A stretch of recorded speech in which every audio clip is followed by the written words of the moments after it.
for this event. We got Mililani from Hawaii going up against Herriman from Utah. That is a crazy matchup. Yeah, I wonder how playing from Hawaii is. That's got to be crazy. We were talking about that earlier, but some Utah representation coming in as well. Should be interesting on the head-to-head for these two squads, and their records almost exactly the same, except for one more game loss for Herriman High School. Most of the time, there is a distinct difference in the game's record, but this literally almost exactly the same records. And also, both of these, the spring 24 champions for their state or region as well. So this is two champions from this latest season going head to head. Yeah, I am excited to get it going, but James, I don't even care. I want to tell you who I know. You're is just going to winning. jump right into That's the picks. That's okay, right. Who you do know you got, what? Jordy? Give it to me. Give me that camera. That's right. Mililani has this in the bag. Give me the squad from Hawaii. They got this one. All right. Well, I'm a big fan of snowboarding. I've been to the mountains myself. Utah, beautiful mountains in Utah. Yeah. I hope to see them one day. I've only driven through them. I want to snowboard on them one day. That would be cool. I'm going to go with Herriman. Give me Herriman from Utah. I got them taking the West title. But Jordy, that's enough of us here. Let's go and send it on over to Upmind and Viewtiful for the cast. All right, thank you, boys. Welcome. Oh my God, my cat just did it again. Welcome on back, folks. It's a little earthquake, for sure. No, but hey, welcome on back. Actually, I got one of my cats sitting right next to me. Actually, hey, now you can see it. Now we have cat cam. Not that the camera's moved. Now we have cat cam. All right, all good. Welcome on back, folks. Welcome on back. Again, the West region is about to culminate here in the grand finals. Super Smash Bros. Ultimate official play under PlayVS Cup is reaching the very end. Again, Merriman on one side from Utah and Mililani coming in from Hawaii.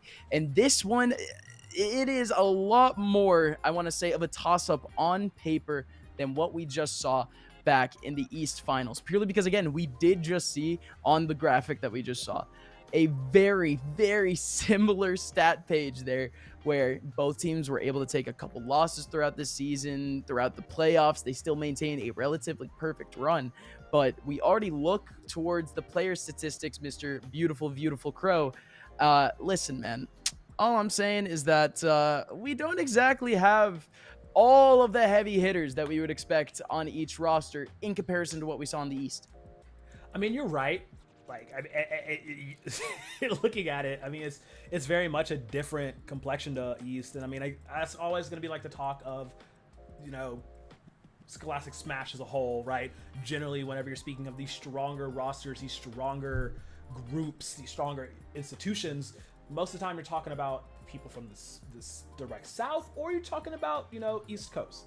And the West does have a plethora of talent in there as well, all the way down to the high school level. I'm excited to get into this one. Like, you look at the record, the match record from regular season, literally identical. Match record, game record, and then you get the playoffs. That's where the difference is, right? That's where we're like, who's really going to be showing up, like, on these squads? Who's really going to be, looking to be the difference maker for both Mililani and Herriman? And like, shout out my boy Leighton, because he be saying, it's like, oh yeah, Hawaii got a lot of heavy hitters all the way down, it's all the way down. And then I'm like, all right, so I have to go for Mililani. Like I gotta go Hawaii 5-0. Where do we doing this thing? Give me some spam musubi. Okay. Listen. As much as I would love to kind of talk about the warmth here, even though I am very clearly not exactly in the wardrobe here to be shipped off to the sun real quick.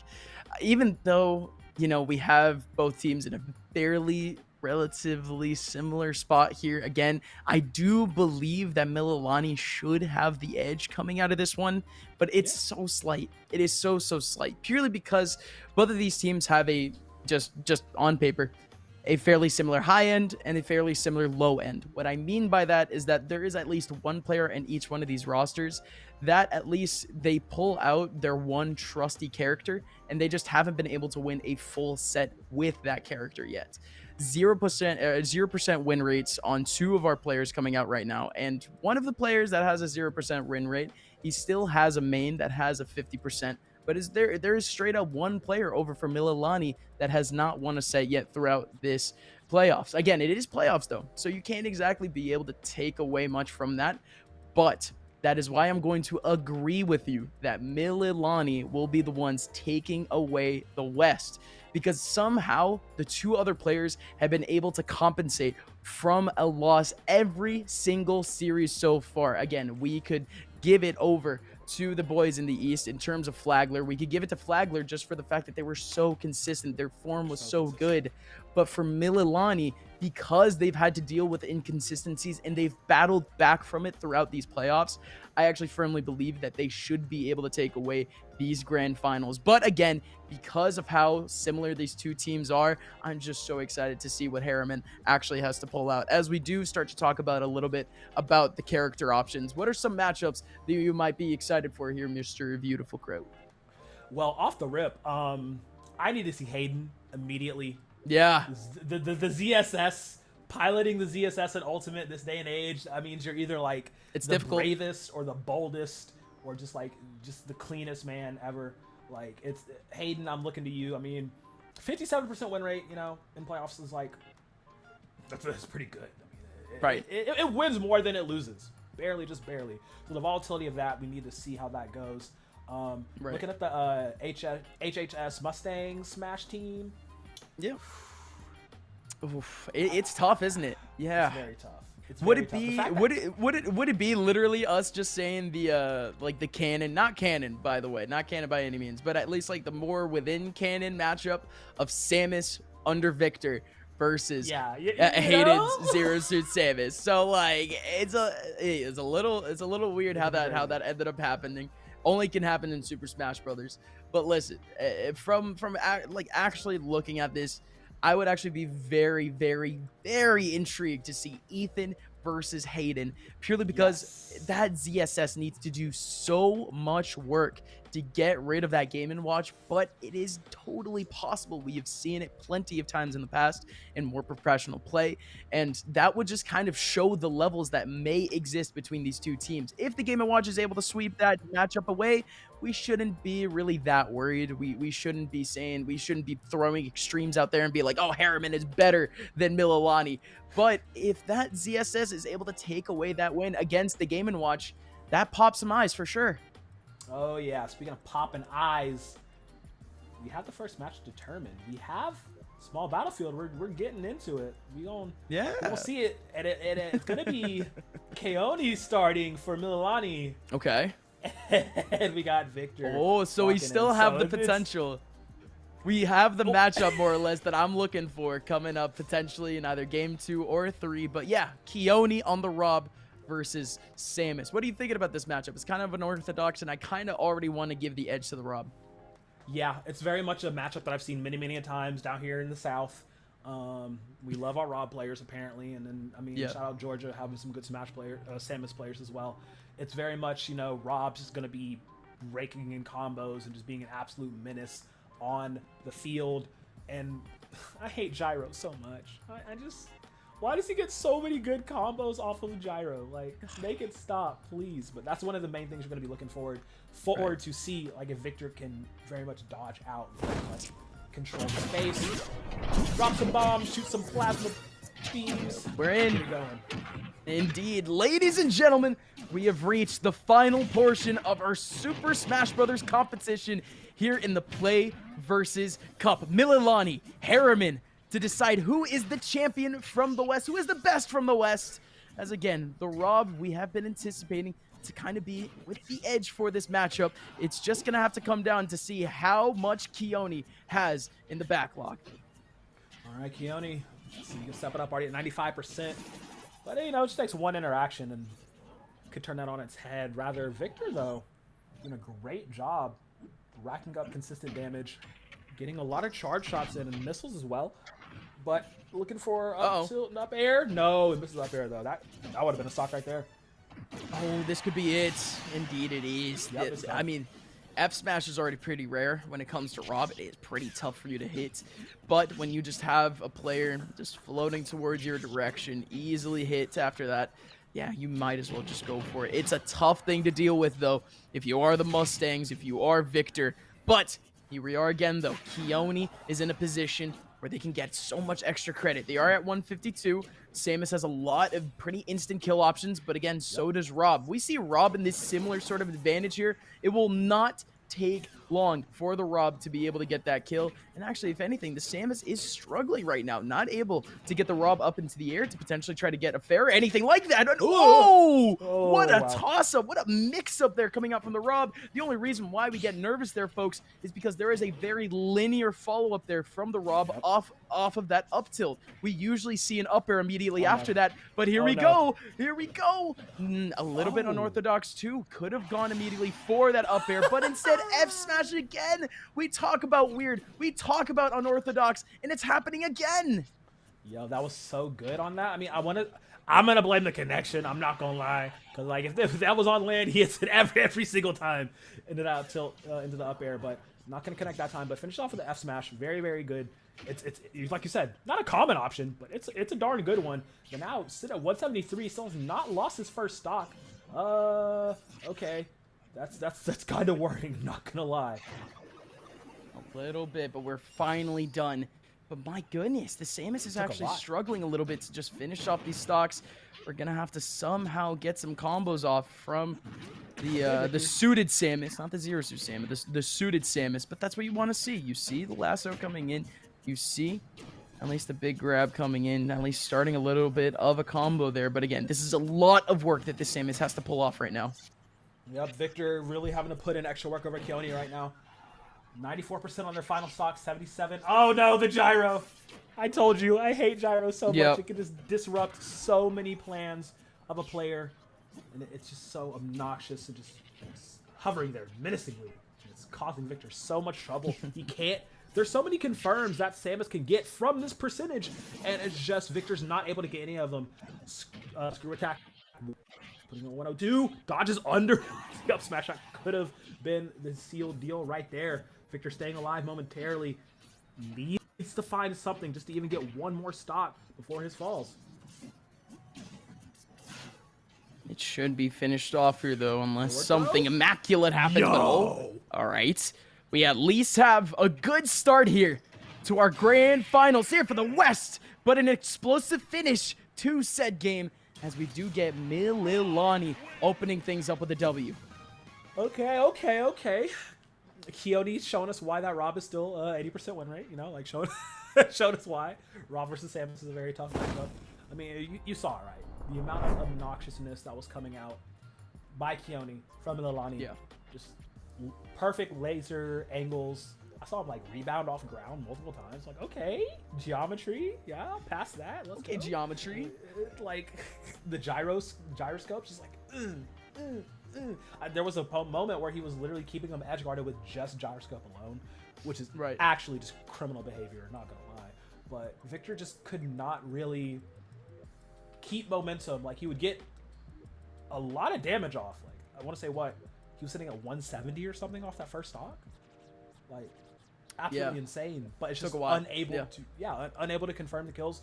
No down airs, no forward airs. You know, flamethrower came out, but it was just missing. Down air drill didn't connect. And Keone was just running away with that game number one in fashion.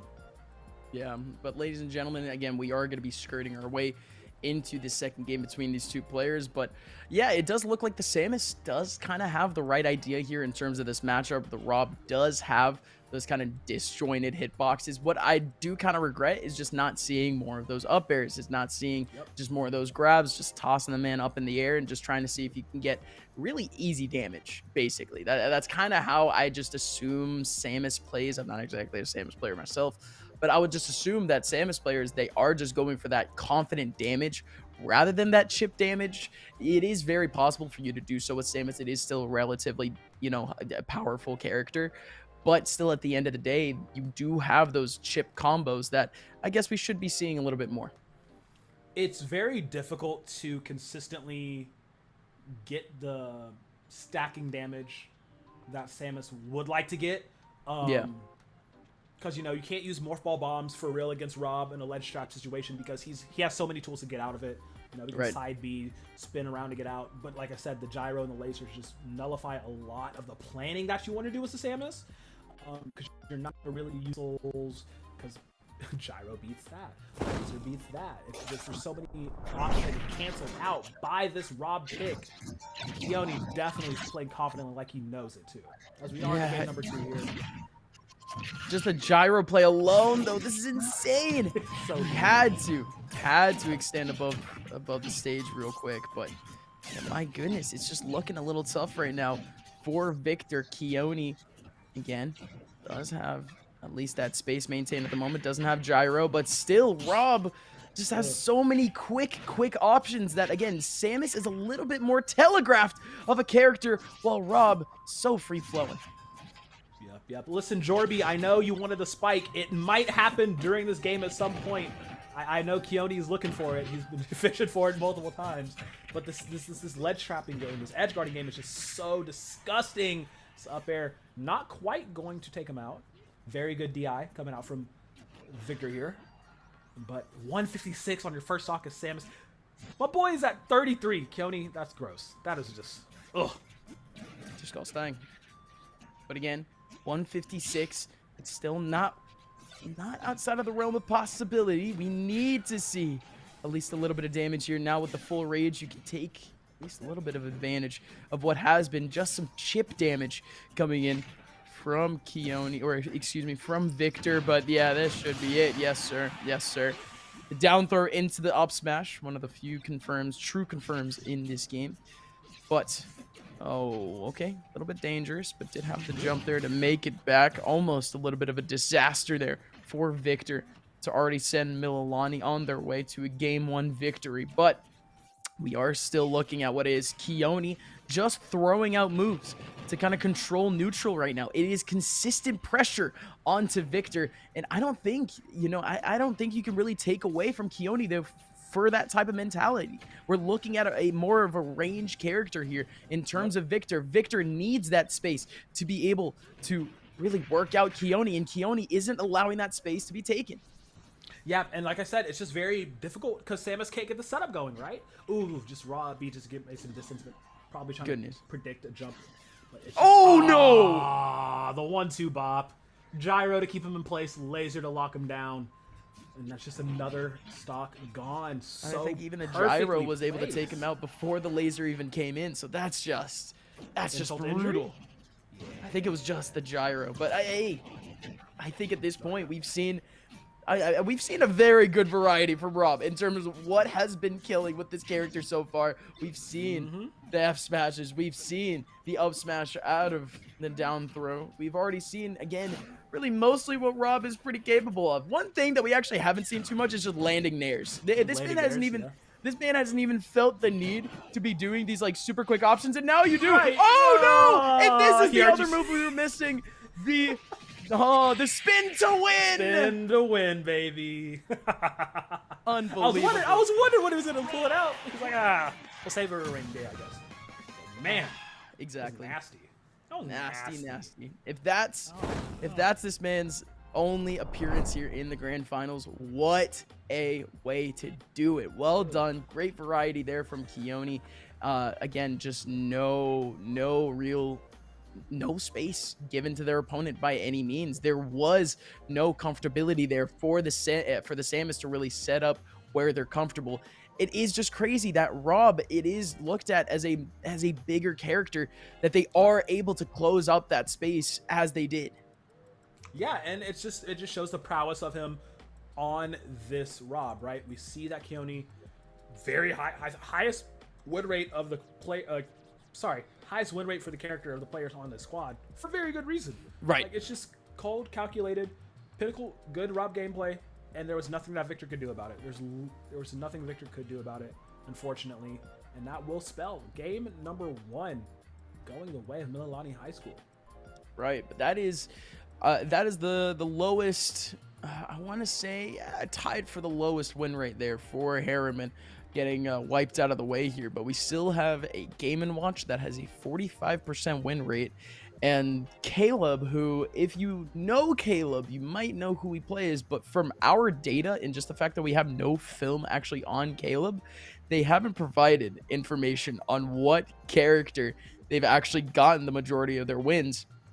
and they have a 71% win rate, the highest win rate on this team and the second highest win rate in this entire series. So we are still waiting for that potential to come out in the hands of Caleb. Caleb, again, we don't know what's coming out in that case.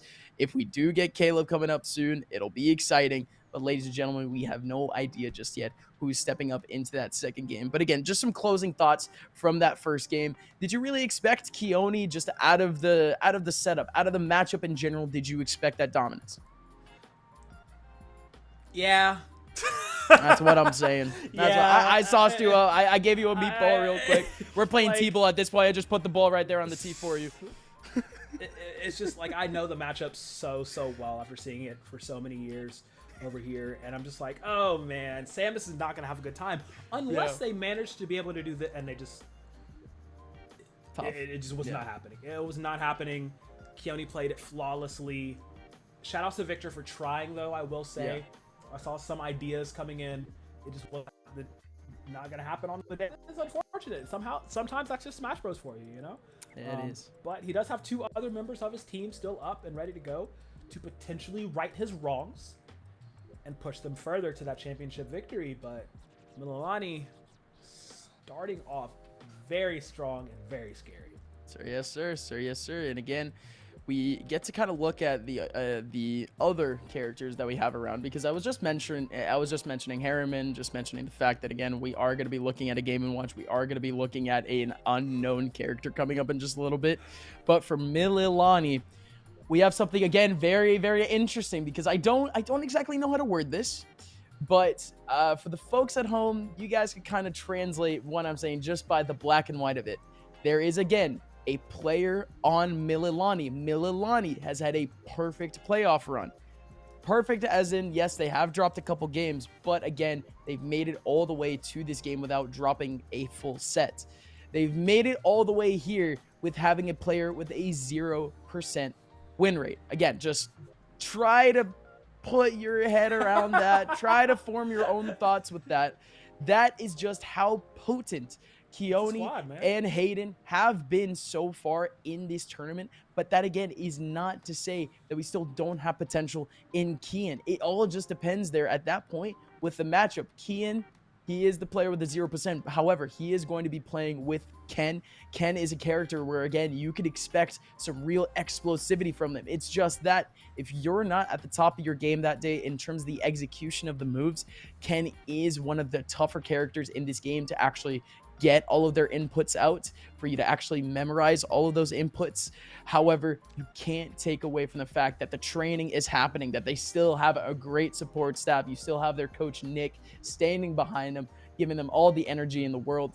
But boy, oh boy, it looks like we are lining up our next matchup, and we are seeing Hayden versus Caleb. So Caleb stepping in on the R.O.B, and the Zero Suit Samus comes in. So it's not exactly the matchup that I was looking for earlier for Hayden from Mililani, but Zero Suit Samus versus R.O.B.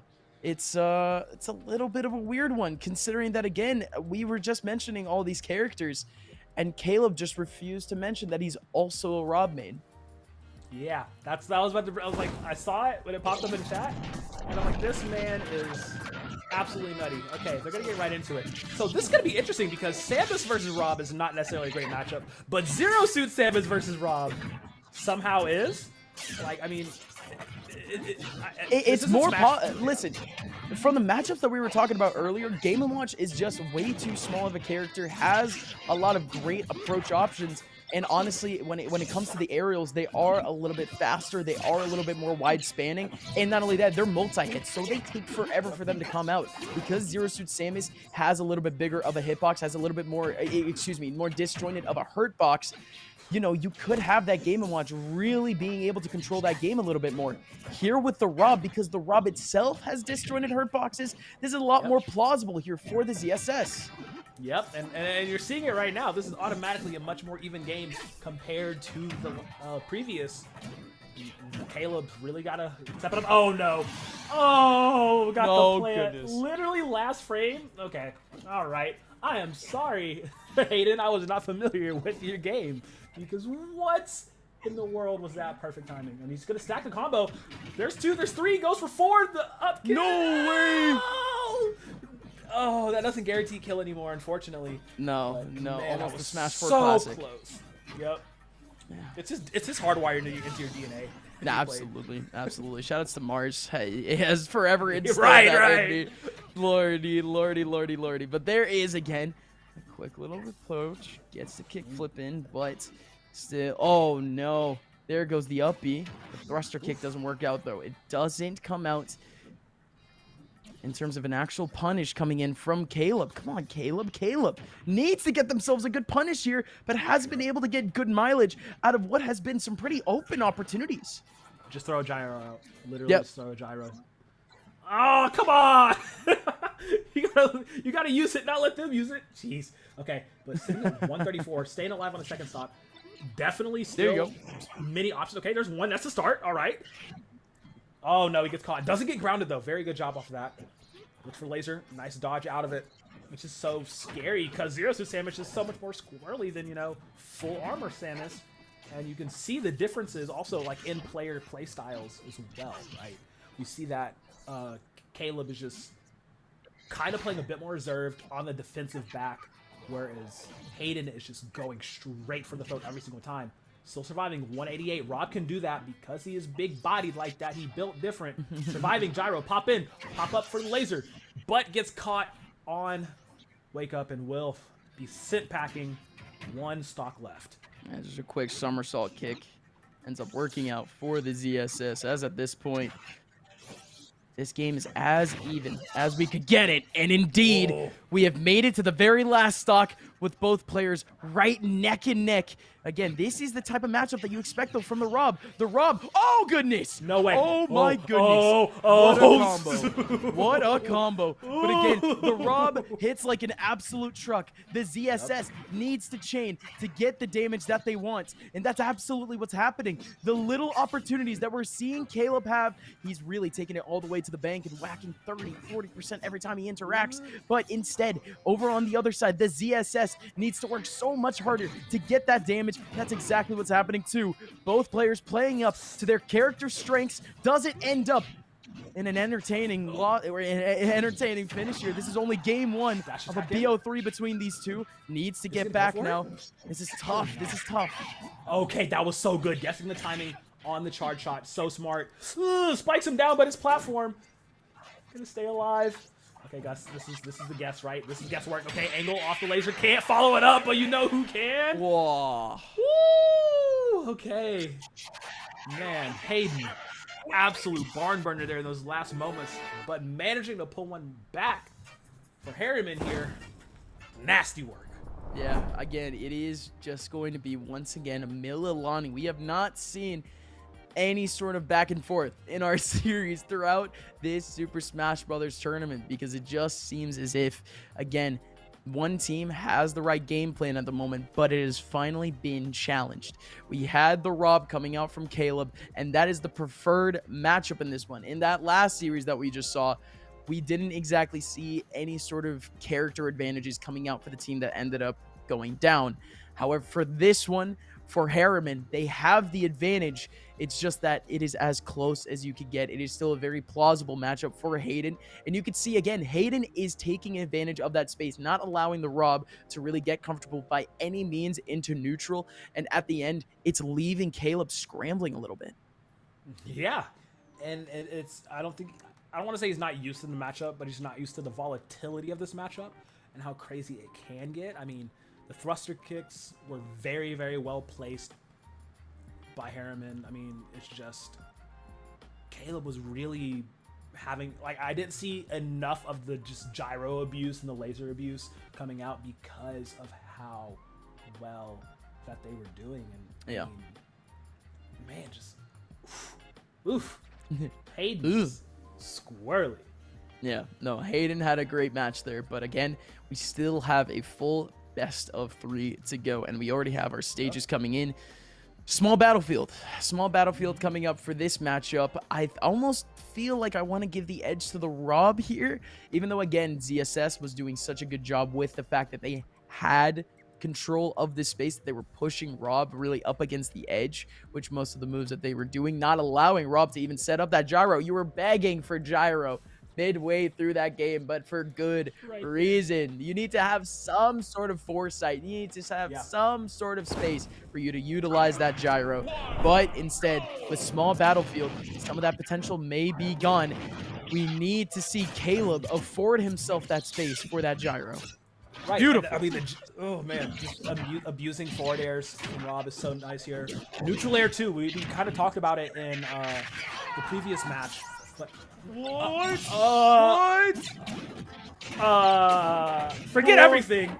Put all the stocks in Caleb right now, because this man just got the perfect optimal combo at 84%. Ridiculous. Again, this is why we praise Rob so much. Just Rob's. I mean, you talk about ZSS's volatility. Sure, I absolutely believe that. ZSS in the air is one of the best characters in the air. But when it comes to just the pure kill potential from Rob, I mean, it almost feels as if those kills could happen at any point, and it almost happens again. Oh no. My goodness. Oh man, what's that one bullet from my Valentine song? Oh yeah, Waking the Demon. Hello. I think Caleb is awake right now, because this man is playing completely different than he did in game number 1. Absolutely unafraid to go in, but he will pay for it there. The scissor kick is good. Takes off one stock. Now they are tied 2-2, but the damage disparity is considerably different. Caleb wants to finish this off. I'm glad that the boost kick even came out at this point, because we saw the boost kick coming out quite a few times early on in that first game, but it was just going, it was going fairly off. You did have, at the very end, those boost kicks just not connecting by any means, and not just giving a free punish to Caleb. But my goodness, Caleb, certainly fighting for this kill right now at 156. Hayden still alive. Caleb again at 33%. Still trying to somehow close down this space on the ZSS. Do what the ZSS did to them in that last game and force them oh my God! to the ropes. And oh my goodness, doesn't just send them to the ropes, sends them into the outside.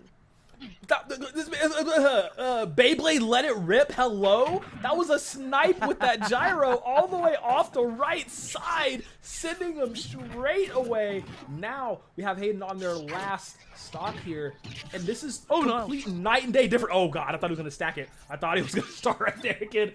This is what you need to see, right? The absolute abuse from projectiles from Rob. Make them guess where you're gonna land. Here we go again, pushing through, lands for another one. No, dodges both the laser and the gyro, but he's stuck in a bad spot. Charge up smash. Oh, watch for the dash. Ducks under, still living here for a moment. High percents on both, but the stock lead still remains for Caleb here. Okay, that up tilt just has not come out throughout this game so far, and we finally do see it a little bit. Still, oh, there you go, the boys at the desk. The spike comes out, and just like that, we finally have a back and forth series. We finally have a game number 3. Jordy, man, hey, I hope you were watching, because there you go, baby. That's your spike delivered. It's for you. I just gotta talk, like, real talk though. Like, okay, so in that second stock, right, Hayden was all the way off on right side stage. Yeah. Caleb lines up the shot, just perfectly placed. Gone immediately. Just incredible gyro, and like that was the thing I needed to see from him from the start, right? I said, hey, you're going up against a very squirrely character that has very unpredictable jump routes and dash routes and roll routes. How do you stop them from literally jumping and just basically doing parkour on small battlefield? Gyro. It's literally it's that Oprah meme. You get a gyro, you get a gyro, you get a gyro. That's literally how he had to operate in this game number 2, and it led them to a victory. So now it is tied 1 apiece in this set. Yes, sir. Yes, sir. So we see 2 straight games on small battlefield, and the mentality does kind of change there. I mean, I was mentioning the cookage. You know what I mean? Like, hey, last night I had a late night last night. I was still able to find myself a little bit of time in the kitchen, still was able to whip myself up a decent bowl of chicken Alfredo. Okay, pretty decent, well seasoned. That was something immaculate. Listen, man, that is not just restaurant quality. That was Michelin star quality cookage going on at the very end of that game. Love the fact that we were getting some of those drag downs. Love the fact that we were finally just getting hard reads out of the hands of Caleb. And that is exactly the type of competition that we were striving for throughout this Super Smash Bros. Portion of the competition here at Play vs. Cup. And ladies and gentlemen, these two players, they have found their comfort here on Small Battlefield. They've found their neutral ground, and they are looking to close things off with a bang. I said 3 for 3. Let's do it. Small battlefield, small battlefield, small battlefield. I'm for it. Let's get it going. And now now they know how, like, the lengths each player is willing to go for this win. And Mililani, they took series number 1. No, gonna fall out of it actually. But took series number 1. Herriman want to tie it up. They want a piece in the match score. And they're poised to do so if we can get another performance from Caleb that we just saw. But currently right now, Hayden is the one leading things right now, 74%. They were just at about 40%. This is just where R.O.B kind of thrives. He keeps you away for a little bit and is able to kind of chip you down 20, 30% by the time you even get into an interaction with them. When you even get within hitting distance, striking distance from that R.O.B, you do have a couple of projectiles that the ZSS is trying to pull out, but it's just simply not working. Caleb has control of the space now. That Nair was incredible, but that is a R.O.B specialty there. That Nair acts as a little bit of a brick wall if you do have anyone coming on by, and it is a very fast move at that. Here comes the up throw. Doesn't work out. Great DI coming in from Hayden, but still close as ever on this first stock. Yeah, they're keeping it close. Trying to predict each other's jumps, too, is just, oh, man, that is so great. Ooh, okay, up smash, not going to land. Tags him with 1 on the dash attack. Very, very scary. Goes for the charge. Not going to happen. Lands right in front of the gyro. Not going to get stuck by that trap again, says Hayden, and manages to finally secure that first stock, but it's swiftly returned by Caleb. 1 apiece. 0-0, mano a mano. Back to the reset. And gives Caleb the first strike.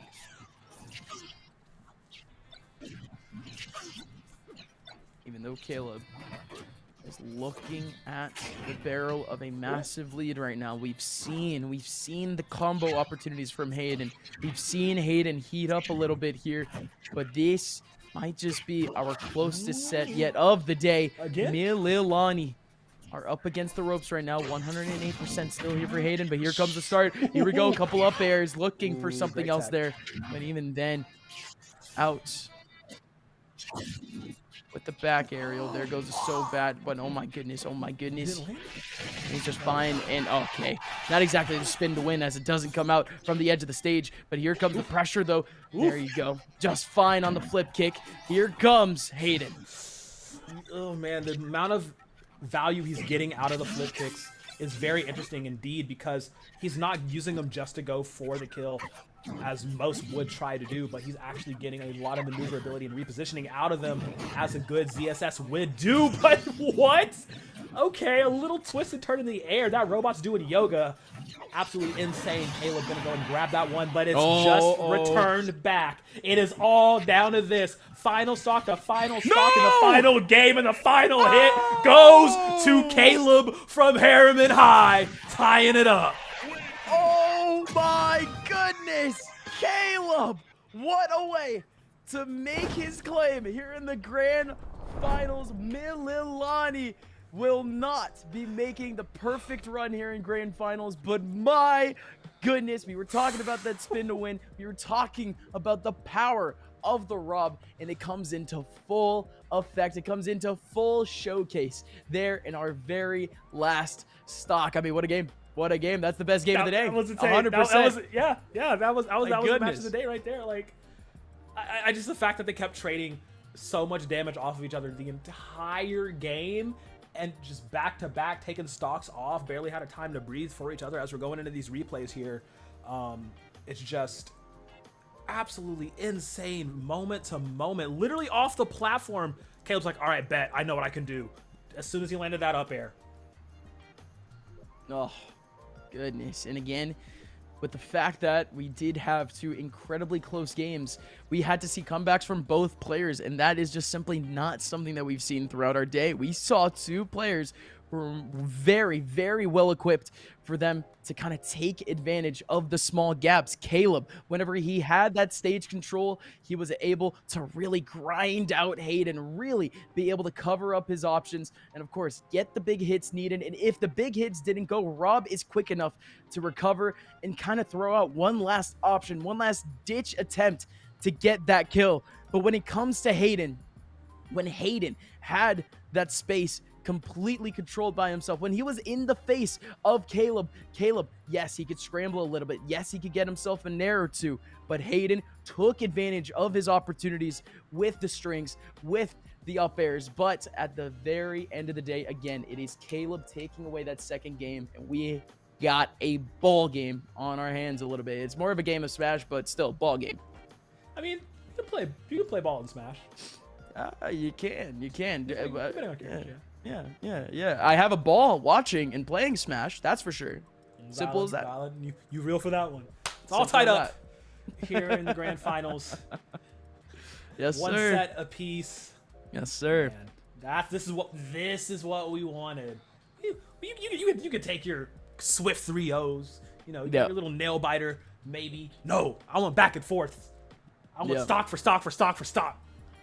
Exactly. It's slap fighting. It's not even nail biting at that point, because at that point you forget that you forget anything else. You just forget the control of your limbs and your body. You can't even nail bite at that point. All you can do is sit back and watch. And that one, again, had everyone on the edge of their seats. But, ladies and gentlemen, we game, you watch.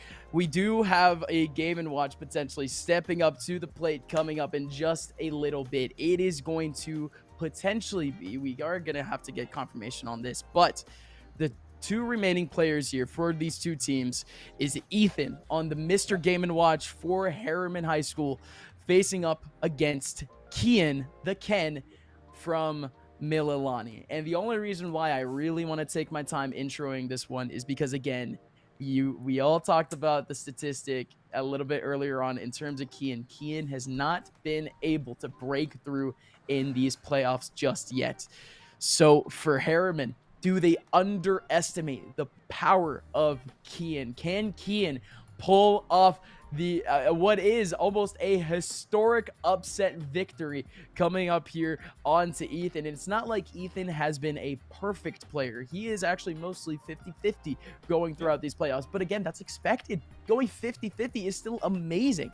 You're facing some of the best high school players in the world, and he was still able to pull off at least an even record, all on just one character. We know exactly the matchup that we're looking at, and it doesn't make it any easier for the Ken.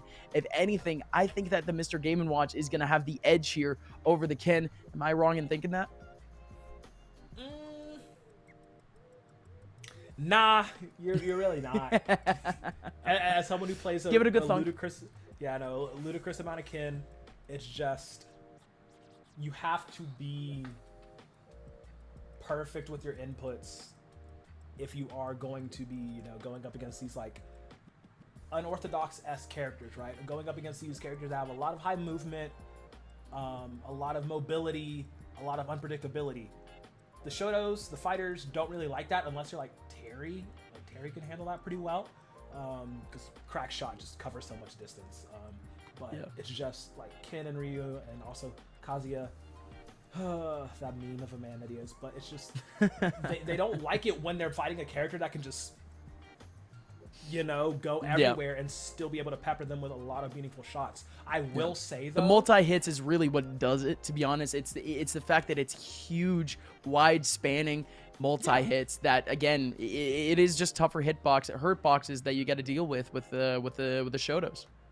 Yeah, exactly. And I will say though that if Kian can actually, get onto Ethan here, like, set up the combos.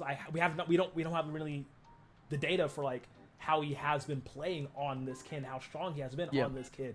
And you're here at the Play vs. Cup. in the finals. You made it this far with your squad. Shout out to your squad, you know. But like, Yeah. it's just, can you be the difference maker here? Because it's completely necessary. Yeah. No, again, it would be such a rallying cry for Mililani if Kian is able to get themselves a win. I mean, there would literally be no better time than the final game of the high school national championships for him to finally pick up his first win. Again, if anything, it's going to be a little bit of an uplifting story, or it is going to be Herriman kind of putting themselves in the prime position to make a comeback here, to make a series comeback. But also after that, we are going to get our selected little matchups coming up. We're going to get the full pick of the litter. We're going to get all 3 players being able to get picked between game to game. And that's just, again, that's just going to add even more pressure here onto Mililani for them to get this game going. Because, again, from what we've seen so far from Herriman and what we're probably going to see in this next game, Herriman does have the more stacked top to bottom roster. But when it comes to the top end here for Mililani, yes, they have to put a lot of pressure on those talented players. But, like I said, they're talented. They are very, very talented. That is a fact. It's just... we need to know how talented Kian is. Yeah, I mean, again, it would just be, to put it like this, Mililani, oh man, this is insane. Mililani, they've gone through this entire playoff run without winning a single set in a perfect 3-0 fashion, right? Like, sure, like that's gonna happen. That's a normal thing. That's insane. That's a very normal thing to happen where you don't win every game. Yeah, we ended up seeing Flagler earlier make it to grand finals after multiple 3-0s. They barely dropped a single game throughout playoffs. But you still made it here, and they made it here for good reason. This is a mentally prepared Mililani. They know for a fact that this has been an aspect that they have had to deal with throughout these playoffs. And now, at this point, there's not even pressure on Kian. Kian knows his potential. He knows his power here. All he could do is practice and train to potentially raise those chances. But at this point, the rest of the team, they're not just like, oh, here he goes again. It's just like, oh, okay, we knew that this is going to happen. We knew that we have to step up at the very end of this game. But maybe they get a pleasant surprise by the very end of this one. We are waiting here, of course, on the selects, and it indeed is going to be Kian on the Ken, Ethan on the Game & Watch, and we are once again on small battlefield. Is this a button check? No button check. No, this is the game. This is the game, baby. We are Sir, in here. Yes, sir. Here we go. Okay. Off in the races immediately. Kian getting a good chip damage. Defaulting into side mode. I love it. I love it that I can play this character so much I can tell when they're switching. But We yeah, both I play this definitely- character. This is crazy, actually. Yeah. Gonna see how much he abuses focus attack and how much that'll like buy him a lot of time to get his counters in. Doesn't want to get stuck on platform. Oh. You know, because Game & Watch can definitely abuse that. A lot of defensive stances being taken by Kian. That was actually a great reaction there from Kian, as you did have the Game & Watch trying to pressure him up. But this is, again, where the Ken just falters. Not a lot of great aerial options, not a lot of great evasive maneuvers to pretty much just evade the Game & Watch, who is aerially a specialist. Of course, the Game & Watch is still incredible on the ground. You still have incredible smash attacks. You still have that 2-frame up B. But still, at the end of the day, you are looking at a Ken that, yes, when they're on the ground, they're powerful. But when they're in the air, it is a drastic difference. It is a very big difference, but like there's a lot of catches that he can go for. It's just the fact that, you know, don't go for raw shorty. You can, that raw R.O.B. If you do medium, yeah, medium shorty, that's, you know, get the armor on that.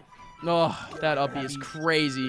Very good, but it's just he can get it off a launch. You know, like jab low into it is a very common combo that can do a lot of damage and can kill from a medium-high percentage. So it's just, I'm looking for Kian to, you know, look for these moments of where, like, oh, I know I can get something in here, like crumple with the focus attack, and you can't just do a raw off of there like that because you have to get shielded and immediately taken off.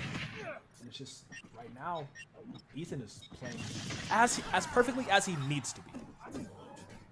Oh, yeah, this is just again that little raw Game and Watch gameplay.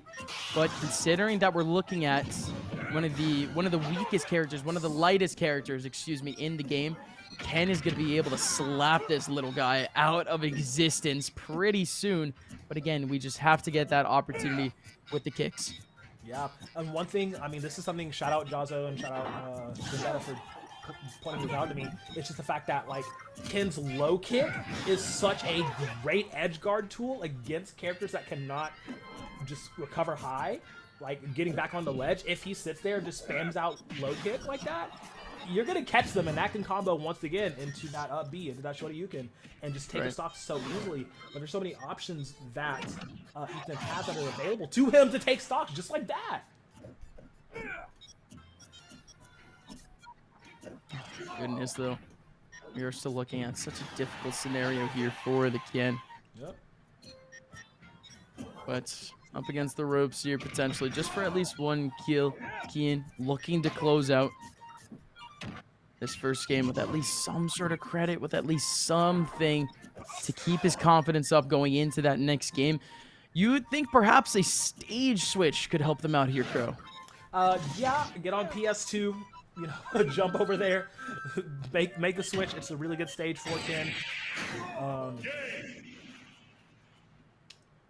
Interesting. But that's just it, isn't it? That's just it. It's almost the expected outcome at that point, where you do have the Game and Watch in the better matchup, stepping up to the plate and washing the Ken. But it just has to come down to that early start. Ken is an extremely momentum-based character, and if you're not able to start off the game really on the right foot, you're not really going to be able to catch up as well. Yes, Game & Watch is a light character. Yes, the combos that Ken has are pretty much insta-delete options, but you really need to get into that Game & Watch's face for you to do so. And when you have a confident Game & Watch, that man's not staying on the ground. That man's just flying at this point, throwing at his nairs, throwing at his back airs, really trying to line you up for a down smash, which has way too much range for Ken to do anything.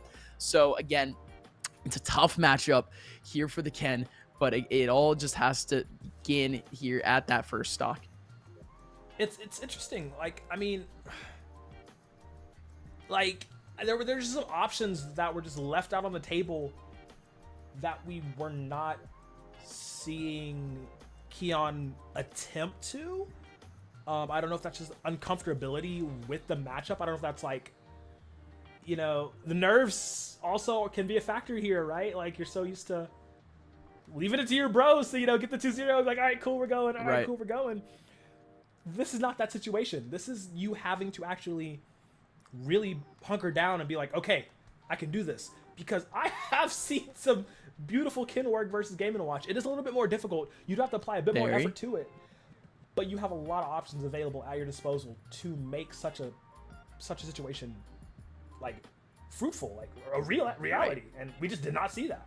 Right. Most of Game & Watch's landing options, though, they're actually pretty tough for them to actually land. The landing frames for that character actually takes forever, or at least the end frames for most of their aerial moves actually takes a very long time for him to recover from. So, if anything, again, if this Ken is able to get that good early start and force the Game & Watch to catch up in terms of that percentage, he will be able to control that aerial game just a little bit more by staying grounded, by just dashing back for when those opportunities come in, for when that move comes in, for when that approach comes in from the Game & Watch. And realistically speaking, you could get a real quick answer. Again, just the Shoryuken should be enough in a lot of cases against Game & Watch. But folks, we are still waiting here for the information on game number 2 between Kian alongside Ethan. But again, Herriman, they have to be thanking kind of their lucky stars at this point. They made it all the way to grand finals, and they faced 2 incredibly tough matchups. And that's not to say that Kian still isn't tough from a matchup perspective, but just in the fact that you're facing a player that has not won a series so far in these playoffs, you have to be kind of thinking that, like, hey, we kind of get a get out of jail free card. Where I'm going with that, the leniency. We could see some complacency coming out from Herriman, some confidence coming out. And as we saw before, once a Game & Watch starts to get a little bit too saucy, they have a lot of options there that either leave them out to dry or just straight up SDs. Yeah, You're right. You're right. And look, the Herriman squad probably just like, yeah, dog, we got it. Already shaking hands. Already doing the celebration. It's like, we got this easy, no problem. And you would have thought, like, Mililani, like, oh man, I didn't think it'd actually get to this point. I didn't think we'd be here. I thought it'd be like 2 up already, you know? It's just like, all right, that's fine, I guess. But it's recoverable. 100% is recoverable. Wait, what are you reacting to? I'm sensing a disturbance in the force here. You wanna look at the chat real quick? Not the Twitch chat, everyone, for those interacting. But yeah. What? Yeah. Yeah. Okay. Yeah. I love it. I love it. Okay. I love it. Okay. Ladies and gentlemen, you're gonna see it. You're gonna see it on your screens, but I'm just gonna spoil it at this point, just so we can talk about it a little bit.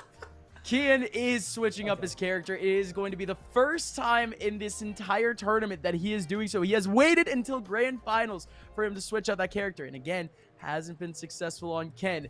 But let's see if he is successful against the Game & Watch on Sephiroth. Sephiroth hits like an absolute truck against that Game & Watch. That is still going to be some early kills. However, that is a slow acting character, almost the same thing as Ken. You have to calculate a lot of your moves. You do have to kind of anticipate a lot of the moves and the combos that you're going for. With Sephiroth, it is more or less that same deal, that the beginning frames of most of these moves, they do take quite a bit. This is gonna be insane. Yeah. It's going to Kalos as oh wow. Kalos? Okay. All right. Hey, I want to play a little bit of hardball. Okay. Yeah. You want to make things really interesting. Mililani said, "I'm not." I like this. Like. Yes, Insane. sir. I mean, less opportunities for the Nair from the Game & Watch, less opportunities for the up air from the Game & Watch. Sephiroth does have a couple of pretty decent aerial options, but in all reality, he is trying to do exactly what I was telling you before.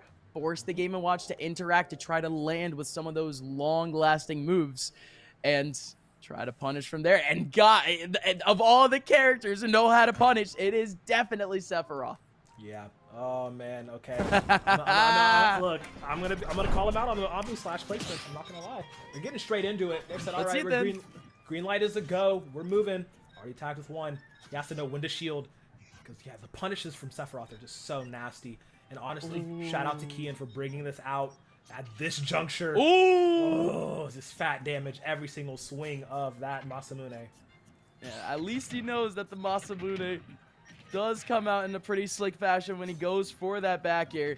And there he goes again. But again, you cannot let that Game & Watch get close. You want now? I can't let you get close.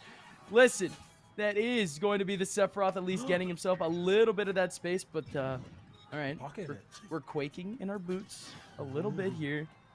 The bucket is something that we have to pay attention to. It was already something that we had to pay attention to in that last matchup. Yeah. But in this matchup, it is so prominent because the projectile that comes out from Sephiroth is real strong.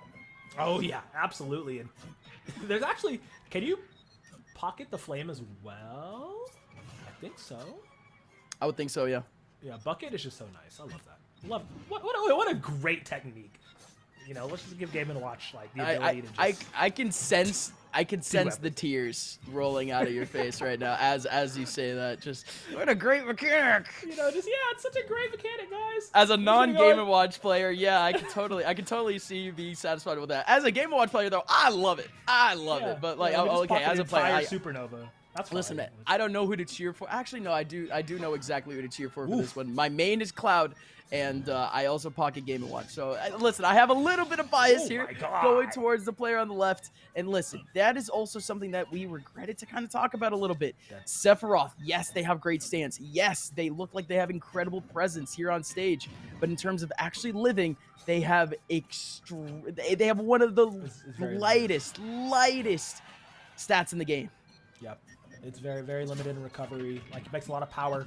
Going for that protagonist stab. Not going to work this time. But that just kills. Yeah. All right. Yep. Okay.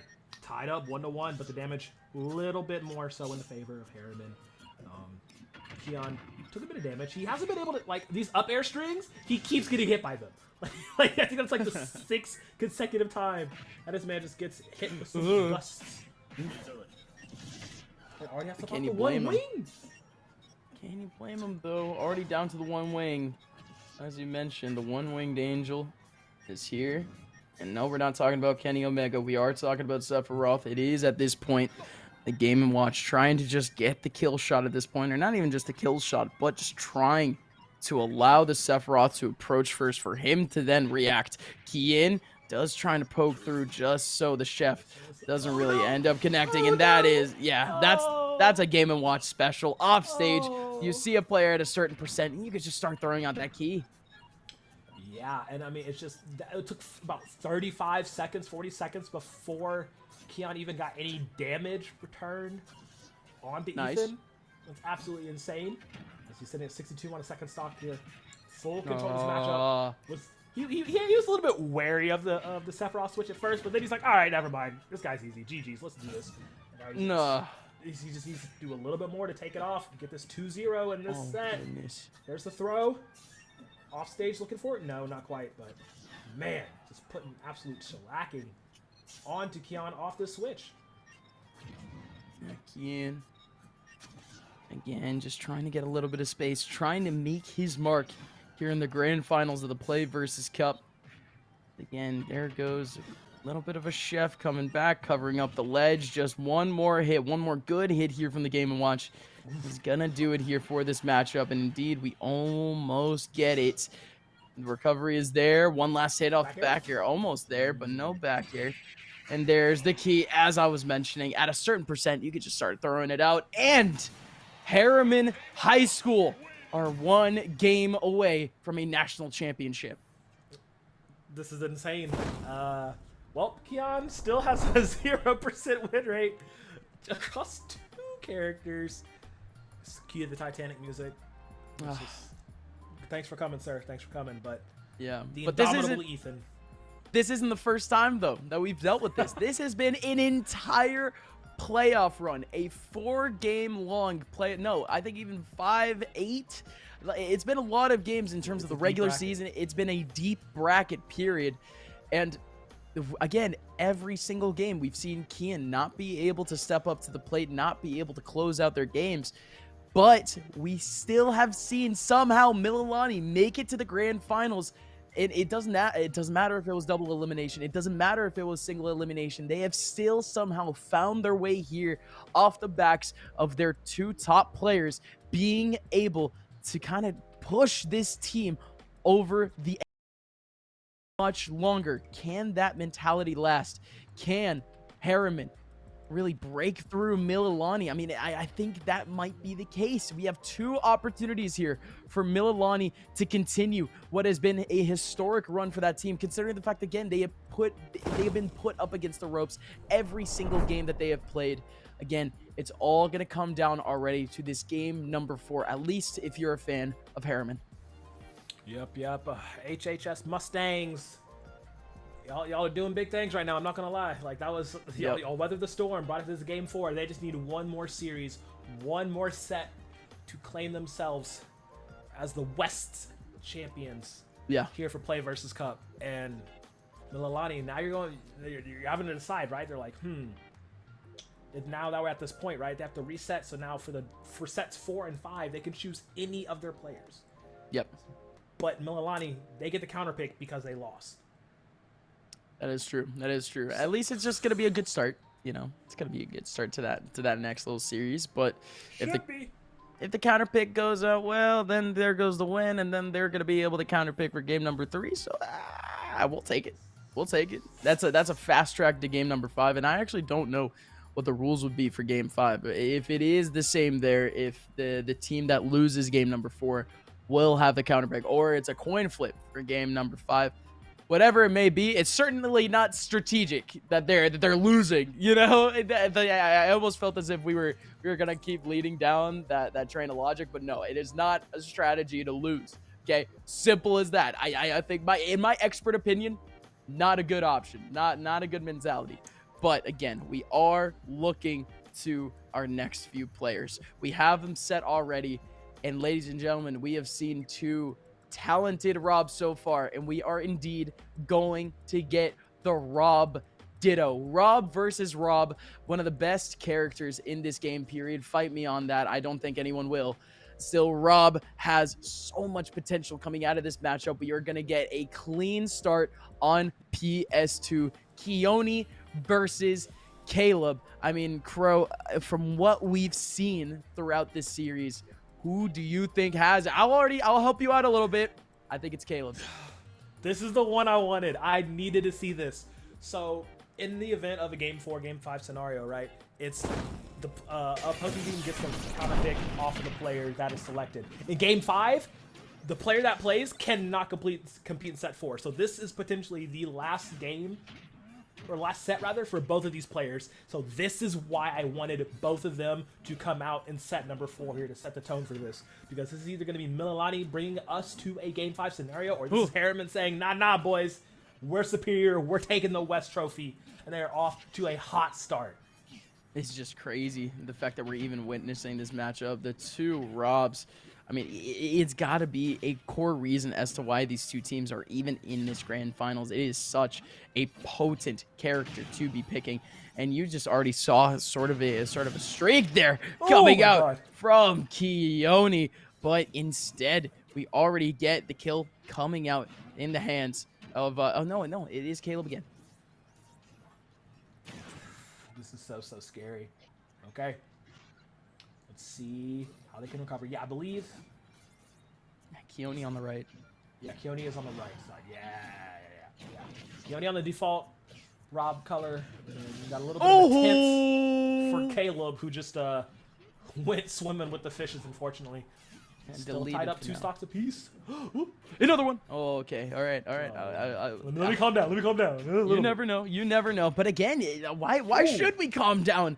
It's the grand finals, and it could be the very last game of Super Smash Bros. Action here at the PlayVS Cup. Oh my God. Herriman. Goodness gracious, the gyro play was there. That was so good. Just staggering it through, shoot back up. Like, that's just it. He needs to stay alive, though. 126. Keone gets sniped with another laser. 26. Keone gets sniped with another laser. Oh, my goodness. Okay. Herriman, high school, I was unfamiliar with your game. Caleb, nah, we knew. We knew how potent Caleb can be on this Rob. I'm showing it right now. Let's see if we can carry it all the way through. 93%. Keone has to make something happen here. Yeah, Keone again. He has been the iron anchor for Mililani. He has the highest win rate out of anyone in this game. Keone has an 80% win rate out of the 15 games that they've played so far. I only say that because, again, we have players like Kian, who has only played 6 games so far. But we are not done by any means. Caleb still fighting here. Caleb still chipping away at this stock. But again, it is all on Keone. Keone down to 99%. Needs to make this comeback right now. Cannot allow Caleb, who, again, we've seen Caleb absolutely explode with any sort of momentum. No! But the up smash, it was raw from Rob to come out. And just like that, Caleb from Herriman High School puts his team up by 1 and is only 1 away from a national championship. Oh, man. Goodness. I'm giving Keone props a lot for, the tactical usage, but it's just pure Rob gameplay. This is just like one of my Gundam battles. Oh my God. It's just the amount of back and forth they were doing, but it's the effective hits that were coming out from Caleb. Just the up airs, just like the laser snipes. The laser snipes, literally insane coming out from him. And it just showed that he just had a little bit of an edge over Keone at the moment. And yeah, this is putting Herriman High School on series point, on tournament point, on championship point, knocking on that door. Man, what a way. Yeah, no, exactly. It had to come down to this. These two teams' best representative, statistically the best. Mind you, I did want to see potentially that ZSS face-off against the Game & Watch, and I think that might still happen coming up if we do have that game number 5. But again, Caleb has been the most impressive player for me so far in this entire tournament.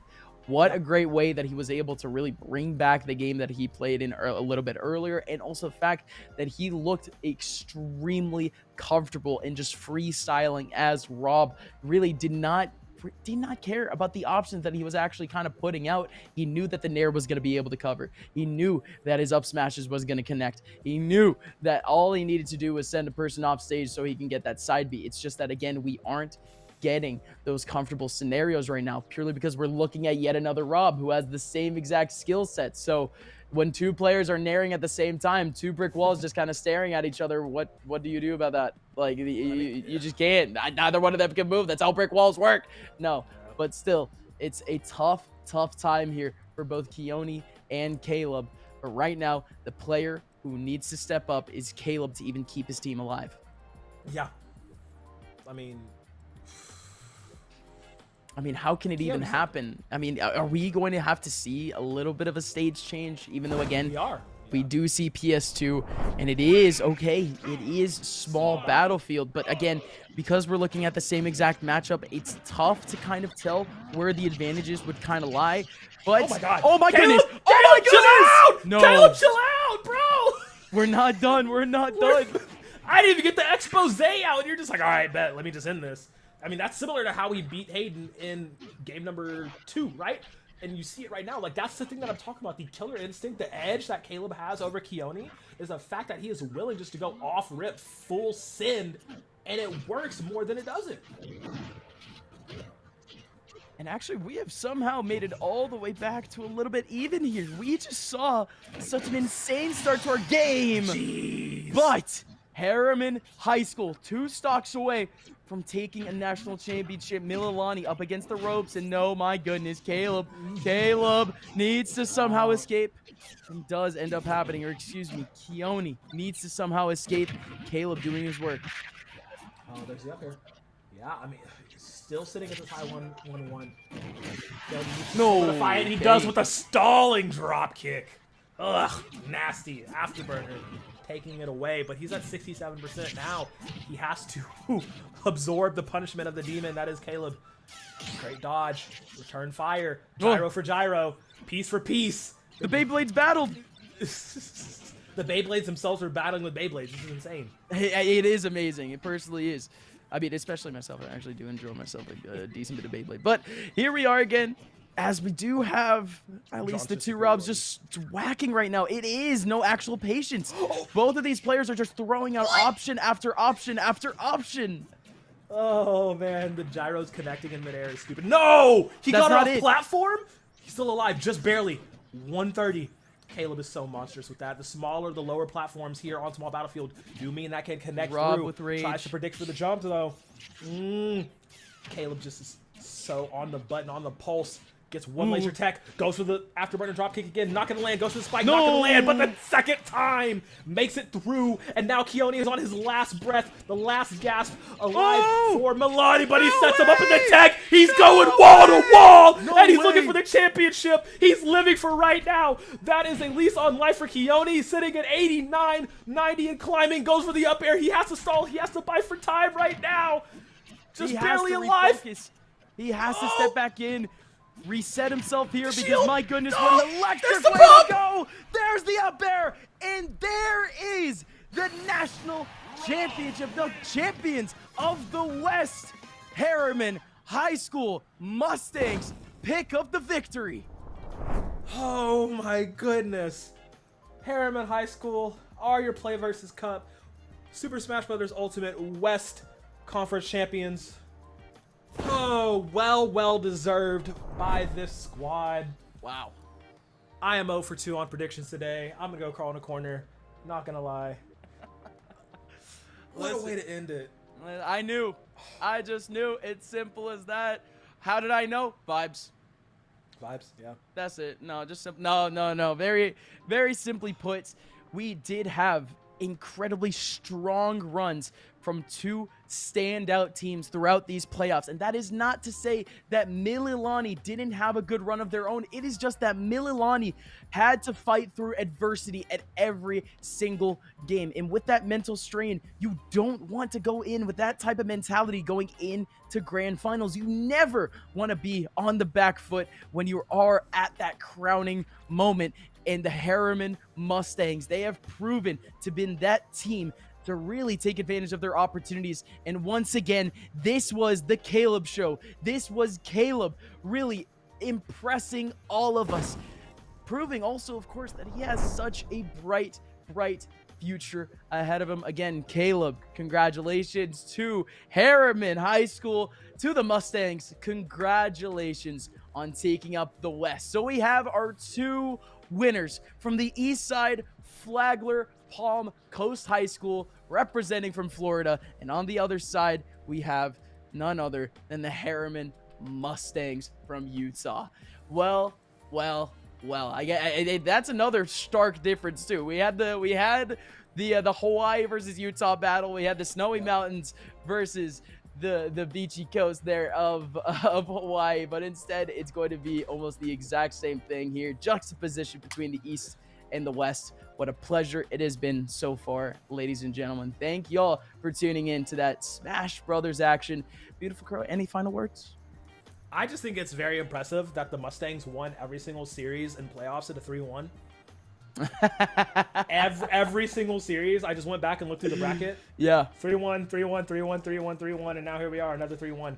I mean, I guess I should have known. It was in the cards, apparently. But no, immaculate gameplay. Caleb's a demon.